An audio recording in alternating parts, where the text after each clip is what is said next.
नमस्कार मित्रों, जब कभी पुण्यतिथि किसी बड़े आदमी की आती है तो उस वक्त बहुत कुछ याद आता है और साथ में ये बात भी ध्यान में आती है कि क्या आने वाले समय में ऐसी शख्सियतें फिर से वही शख्सियतें, मैं नहीं कह रहा, मैं ऐसी शख्सियतें या इन जैसी शख्सियतें फिर से मिलने देखने को मिलेंगी या नहीं मिलेंगी। उत्तर जो है वो मित्रों को बहुत आशाजनक नहीं है। संभवतः ऐसी शख्सियतें नहीं मिलेंगी, लेकिन इनको याद करना इसलिए ज़रूरी है कि अगर इन शख्सियतों के गिने चुने गुण भी हमारे में आ जाएं या हमारे परिवेश में आ जाएं तो बड़े बदलाव जो है वो सहज भाव से आ सकते हैं। आज पुण्यतिथि है उस शख्स की जिसने इतिहास नया रचा, इस देश के इतिहास में एक अहम पृष्ठ, महत्वपूर्ण पृष्ठ जोड़ा, और वो थे श्री लाल बहादुर शास्त्री। लाल बहादुर शास्त्री की ज़िंदगी मित्रों एक आम फहम सामान्य राजनीतिज्ञ वाली ज़िंदगी बिल्कुल नहीं थी, बिल्कुल नहीं थी, ये बात मानकर चलिए। और वो ज़मीन से जुड़े हुए, धरती से जुड़े हुए लोग थे। मुझे अब भी याद है कि 1960 में वर्धा में एक बार राष्ट्रभाषा प्रचार समिति का अधिवेशन हुआ था। तब ये था कि जब भी कोई अधिवेशन ऐसा होता था तो शिविरों में रखा जाता था प्रतिनिधियों को। जैसे ये शिविर जो है पंजाब का है, ये शिविर जो है ये हिमाचल का है, ये उत्तर प्रदेश का है। उस शिविर में उन्हीं प्रदेशों के साहित्यकारों को रखने की एक परंपरा थी और प्राय ये होता था कि जो मुख्य अतिथि है वो घूमते घूमते कभी न कभी किसी शिविर में अनौपचारिक रूप से आ जाया करते। तब ये आज की जो ये ताम झाम है सुरक्षा का, ये तो चीज़ें होती नहीं थी। और मुझे अब भी याद है कि शास्त्री जी रात के समय, क्योंकि ये उस दिन मुख्य अतिथि थे, उद्घाटन भाषण था इनका, तो उद्घाटन भाषण के बाद ये घूमते घूमते पंजाब वाले शिविर में आ गए। तब पंजाब हरियाणा एक ही था और उस शिविर में हरियाणा के भी लोग थे, पंजाब के भी लोग थे, और उनमें मैं भी एक प्रतिनिधि के रूप में शामिल हुआ था। और उस समय मेरी उम्र सबसे कम थी। और तब इनका ज़मीनी, मैं हकीकत की बात कर रहा हूँ, मैं अपनी बात इसमें नहीं करना चाहता ज़्यादा। उनका एक आग्रह था कि तुम लोगों में से कोई अपने प्रदेश का कोई लोकगीत सुना सकता है। अब ये संकट जो है, ये संकट सबके सामने था कि सभी लोग शहरों में रहने वाले और गांव के लोकगीत हैं वो सबको लगभग भूल चुके थे। और बड़ा संकट हो गया कि ये क्या किया जाए। तो फिर अंत में मुझे, तत्कालीन भाषा विभाग के निदेशक थे, तो उन्होंने मुझे कहा कि तुम ज़रा कुछ बोल दो, कोई भी लोकगीत, तुम तो अभी सुना रहे थे लोकगीत, तो वही सुना दो। मैंने 4 पंक्तियाँ पढ़ी, उसमें मिर्ज़ा साहबा की एक 4 पंक्तियाँ और शास्त्री जी का ये था कि इसके अर्थ मुझे समझाओ। तब अर्थ समझाए गए। उसमें एक जगह पंक्ति आती है कि नी मैं बकरा देनी या पीर दा जे मेरे सिर दा साईं मरे। तो उन्होंने कहा ये प्रेम की जो ये परिभाषा है भाई, ये मुझे समझ में नहीं आई, या पंजाबियों में होती होगी लेकिन मुझे नहीं, ये रास नहीं आ रही। व्यक्ति लोक संस्कृति से किस कदर जुड़ा हुआ था, मैं इस बात का आपको संकेत दे रहा हूँ। उसके बाद उन्होंने उत्तर प्रदेश के कुछ लोकगीतों के 2-2 पंक्तियाँ भी सुनाई और बड़े चाव से सुनाई। और फिर उन्होंने बताया, जो एक तथ्य बताए मित्रों, मैं वो आपके सामने बयान कर देता हूँ। उन तथ्यों में ये था कि वो कहते थे कि बचपन में ज़िंदगी बहुत ही मुश्किल थी। वो कहते थे कि जहाँ मेरा स्कूल था वो नदी पार था और मुझे नदी के एक कोने से दूसरे कोने तक पैदल ही किताबों का बस्ता सर पर रख कर नदी पार करके जाना पड़ता था। कि जिस दिन तो नदी पार करने के लिए नाविक को देने के लायक पैसे होते थे तब तो मैं दे देता था, नाव में चला जाता था। लेकिन जब नाव के पैसे नहीं होते थे तो मैं धीरे धीरे आकंठ डूबा हुआ पानी में मैं नदी को पार करता। मेरे सिर पर किताबें होती ताकि किताबें पानी में भीग ना जाएं।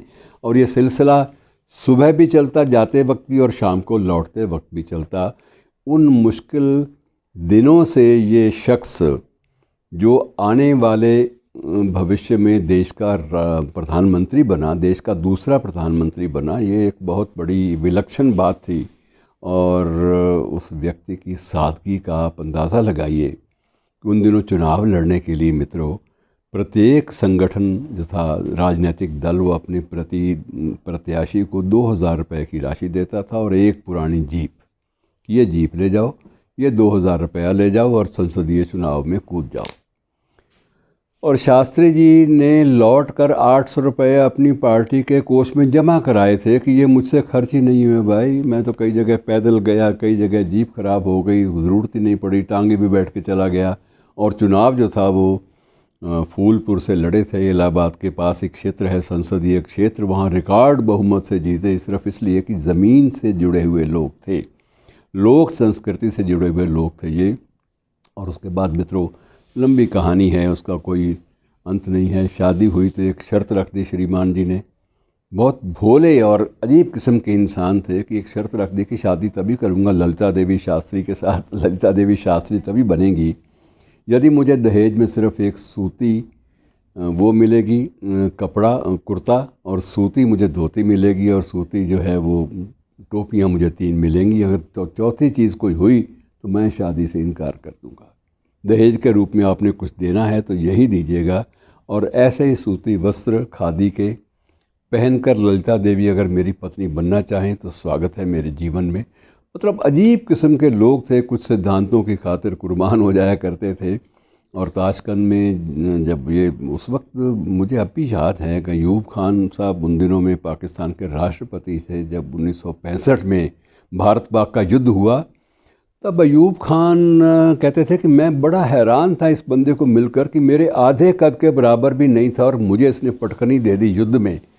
तो मैं बड़ा परेशान था, लेकिन मैंने जब देखा उसकी कमिटमेंट, उसकी प्रतिबद्धताएं, तो मैं इतना प्रभावित हुआ कि ये आदमी जिस देश का रहनुमा है, अयूब खान के शब्द थे कि ऐसे व्यक्ति जिस देश के रहनुमा होंगे वो देश तो मजबूत भी होगा और हावी भी होगा और जीतेगा भी, इसमें कोई संदेह नहीं है।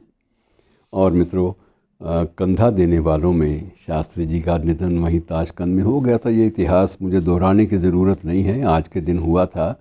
और कंधा देने वालों में अयूब खान सबसे पहले थे, और रूस के जो तत्कालीन सोवियत संघ के जो प्रधानमंत्री कोसिगिन दूसरा कंधा उन्होंने दिया था।